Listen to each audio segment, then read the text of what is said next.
সকলকে স্বাগত জানাচ্ছি বৈশাখী টেলিভিশনের নিয়মিত আয়োজন গ্রামীণ ফোন 0 আওয়ারে।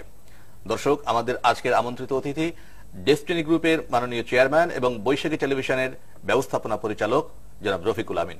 জনাব রফিকুল আমিন, আপনাকে স্বাগত জানাচ্ছি আমাদের অনুষ্ঠানে। প্রিয় দর্শক, শুরুতেই জানিয়ে রাখি, জনাব রফিকুল আমিন এই সময়ের যারা মাল্টি লেভেল মার্কেটিং বা নেটওয়ার্ক বিজনেস করেন, যে প্রতিষ্ঠানটি সবচেয়ে বেশি আলোচিত, সেই প্রতিষ্ঠানের শীর্ষ কর্মকর্তা, শীর্ষ ব্যক্তি এবং একই সঙ্গে অন্যান্য আনুষঙ্গিক নানা বিষয়ের সঙ্গে জড়িত, এবং এই সংক্রান্ত যে সমস্ত সাম্প্রতিক যে ব্যবসার পরিস্থিতি কি, যে সমস্ত অভিযোগ এসছে, সেই সমস্ত নিয়ে মূলত আমরা তার সঙ্গে আলোচনা করব। সেই জন্য তাকে আমন্ত্রণ জানিয়েছি। আরো একবার স্বাগত জানাতে চাই, তবে নিয়ম অনুযায়ী একটু দেখে নিতে চাই বিভিন্ন গণমাধ্যমের ওয়েব সংস্করণের শিরোনাম, তারপর আমরা আলোচনা শুরু করব। যেমন এখানে তো প্রিয় দর্শক, আমরা শিরোনামগুলো দেখলেন এবং মূলত এই শিরোনামগুলোর ভিত্তিতেই আমরা আজকের আলোচনা করব না। সাধারণত সাম্প্রতিক বিষয় নিয়ে আমরা আলোচনা করতে থাকি এবং সাম্প্রতিক বিষয়ের অন্যতম একটি বড় বিষয় যে বাংলাদেশের যে নেটওয়ার্ক বিজনেস চলছে বা এমএলএম বিজনেস চলে, সেটির পরিস্থিতি কি, কোন পর্যায়ে রয়েছে, সেটির ভবিষ্যৎকে, এই প্রসঙ্গগুলো নিয়ে আমরা আলোচনা করতে চাই ডেস্টিনির চেয়ারম্যান এবং বৈশাখী টেলিভিশনের ব্যবস্থাপনা পরিচালক জনাব রফিকুল আমিনের সঙ্গে। আমি শুরুতেই যে প্রশ্নটা করতে চাই, একটু জানিয়ে, আমাদের দেশের যারা সাধারণ মানুষ, যারা হয়তো এই ব্যবসার সঙ্গে পরিচিত নন সবাই, যদিও আপনাদের একটা বিশাল সদস্য সংখ্যা রয়েছেন, তারপর তাদের জন্য যদি একটু বলেন যে আসলে এই এমএলএম ব্যবসাটা কিভাবে পরিচালিত হয় এবং পৃথিবীর অন্য কোনো দেশে, বিশেষ করে সার্কভুক্ত দেশগুলোতে অন্য কোথাও কি আইনগতভাবে এমএলএম ব্যবসা পরিচালিত হয় কিনা, বা পৃথিবীর অন্য প্রান্তে? আপনার প্রশ্নের জন্য ধন্যবাদ। আসলে ব্যবসাটার মূল নাম হচ্ছে ডাইরেক্ট সেলিং। ডাইরেক্ট সেলিং এর একটি উপশাখায় হচ্ছে এমএলএম, আরো একটি শাখা আছে নেটওয়ার্ক মার্কেটিং। এছাড়া আরো অনেকগুলো শাখা আছে, যেমন door to door marketing, telemarketing, e commerce. এই সবগুলো ধরন কিন্তু, ইভেন মেইল অর্ডারও আছে, সবগুলো ধরনকে মিলিয়ে একটা ইন্ডাস্ট্রিটার নাম হচ্ছে ডাইরেক্ট সেলিং। তো ডাইরেক্ট সেলিং এক পৃথিবীর সব দেশে আছে কম বেশি। আমাদের সার্কভুক্ত দেশগুলোর মধ্যে আমার জানা মতে ভারতে ডাইরেক্ট সেলিং এক না থাকলেও তাদের একটা এসআরও, একটা সার্কুলার আছে, কিভাবে করতে হবে, একটা গাইডলাইন আছে। ডাইরেক্ট সেলিং অ্যাক্ট আমাদের কাছাকাছি দেশ হচ্ছে মালয়েশিয়াতে আছে, 1993-তে একটা হয়েছে তাদের। তাও সেটা হয়েছে মালয়েশিয়াতে। ডাইরেক্ট সেলিং ব্যবসাটা শুরু হয় কিন্তু আপনার 70-72-এর দিকে, কিন্তু এটার আপনার অ্যাক্ট তৈরি হইতে কিন্তু আপনার প্রায় সময় লেগেছে, আপনি হিসাব করেন তাহলে কত, 23টি বছর। 23 বছর পরে অ্যাক্ট তৈরি হয়েছে, কারণ এটা এক এক দেশের সামাজিকতার সাথে, আর্থসামাজিক অবস্থার সাথে খাপ খাইয়ে করতে হয়। আপনি আমেরিকান ডাইরেক্ট সেল অ্যাক্ট কিন্তু আপনি এখানে করলে হবে না, এখানে লোকের যে ধরনের গ্রহণযোগ্যতা আছে সেভাবে অ্যাক্ট করতে হবে। তো মূলত এটা অ্যাকচুয়ালি এক ধরনের one kind of commercing, trading, retailing.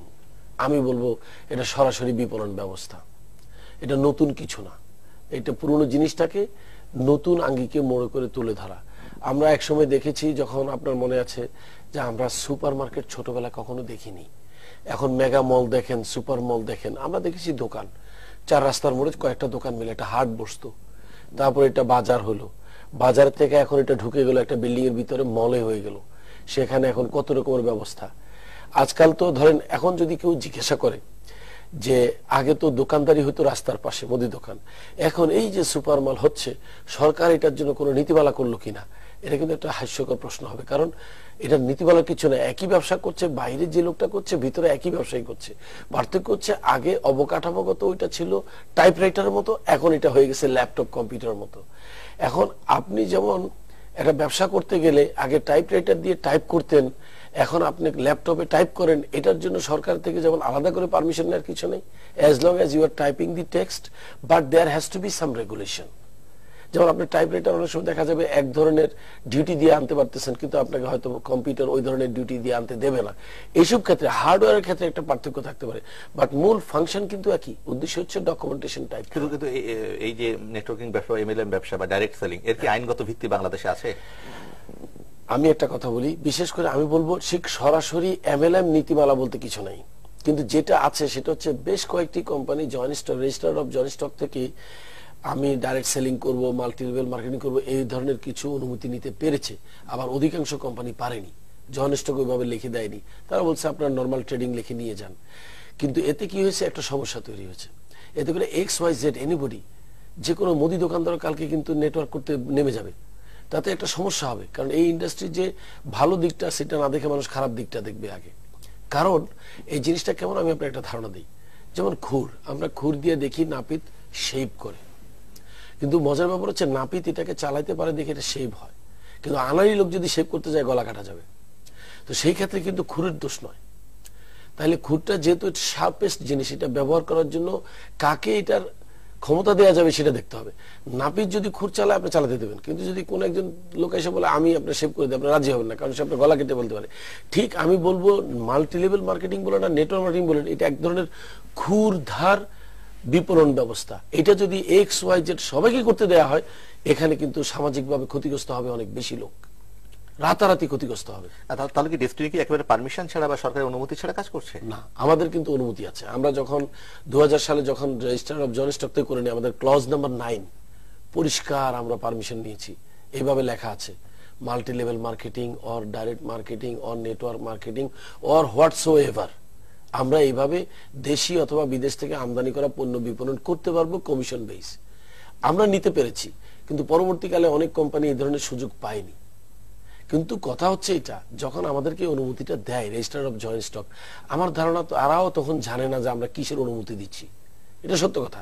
এখন আমরা যেহেতু বিদেশ থেকে এটা দেখে আসা, আমি এবং মোহাম্মদ হোসেন শুরু করি প্রথম, আমরা সিদ্ধান্ত নিয়েছি আমরা বাংলাদেশের মানুষের সাথে কোনো ধরনের চালাকিও করব না। প্রথমত অনেক পরের কথা, চালাকি করে আমরা ব্যবসা করতে যাব না। যেটা গতানুগতিক ব্যবসা যেখানে পারমিট করে আমরা ওইটার আদলেই করব। অর্থাৎ আমাদের এখানে কেউ যদি কোনো পণ্য কিনতে আসে, সে যেন এটা ফিল করে যে আমি বাইরেও যা সার্ভিস পেয়েছি এখানে তাই পাচ্ছি। পার্থক্য হচ্ছে আমাকে একটা কমিশন দেওয়া হচ্ছে। আমি কমিশনটা কিভাবে দিতে পারি? যেহেতু আমার গতানুগতিক শোরুম, মিডলম্যান নাই, কোনো বাড়তি খরচ নাই, আমি এক জায়গা থেকে 1 পয়েন্ট সেলস সেন্টার থেকে বিক্রি করতেছি। আপনি যদি একটু তাকিয়ে দেখেন, একসময় কিন্তু এমএলএমের আদলে কিন্তু বাংলাদেশে বেচা কিনা হতো। কাস্কো, আপনার কাস্কোর কথা মনে আছে? যে ঘরে রেখে কস্কো বা কাস্কো এই জাতীয় একটা ইয়ে ছিল, যারা আপনার ব্যাটারি, সাবান এগুলোকে ঘরে রেখে বিক্রি করতো। আমার বড় ভাই করতো, আমি দেখেছি। কিন্তু তখন কিন্তু এটাকে কেউ বুঝে না, it is a kind of direct selling. ও মনে করছে এটা retailing, but it is a direct selling. Direct selling এর মূল উদ্দেশ্য হচ্ছে ভোক্তা এবং সরবরাহকারী এই দুইয়ের মাঝখানে কোনো দালাল থাকতে পারবে না, এবং ভোক্তা কি এনজয় করবে, সে পণ্যটা এনজয় করবে, এবং তার একটা রাইটস তৈরি হবে পণ্যটার সে গুড সার্ভিস পাওয়ার। এরপরে এমএলএমে যেটা বাড়তি যোগ করা হয়েছে, যেটা গতানুগতিক ব্যবসা নেই, সেটা হচ্ছে তাকে ওই যে পণ্যটা তার কাছে বিপণন করা হয়েছে সেটার উপরে যা লাভ হয়, লাভের একটা অংশ মনে করেন 10% তাকে দেওয়া হচ্ছে।